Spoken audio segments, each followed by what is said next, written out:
नागभीड येथील राष्ट्रपिता महात्मा गांधी कला व विज्ञान महाविद्यालयात क्रांतिज्योती सावित्रीबाई फुले पुण्यतिथी व जागतिक महिला दिनानिमित्त एक दिवसीय कार्यशाळेचे आयोजन करण्यात आले. महिला तक्रार निवारण समिती आणि राष्ट्रीय सेवा योजना विभाग यांच्या संयुक्त विद्यमाने महिलांचे लैंगिक छळापासून संरक्षण अधिनियम 2013 या विषयावर ही कार्यशाळा पार पडली. कार्यक्रमाचे अध्यक्ष डॉक्टर जी.डी. देशमुख होते.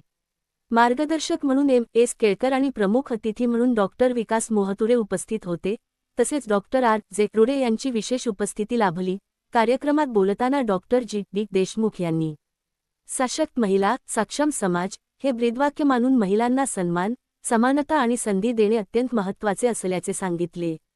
यानंतर विद्यार्थिनींसाठी विशेष समुपदेशन सत्र घेण्यात आले, ज्यामध्ये विविध प्रश्नांवर मार्गदर्शन करण्यात आले. कार्यक्रमाचे प्रास्ताविक डॉक्टर आर.जे. क्रुडे यांनी केले.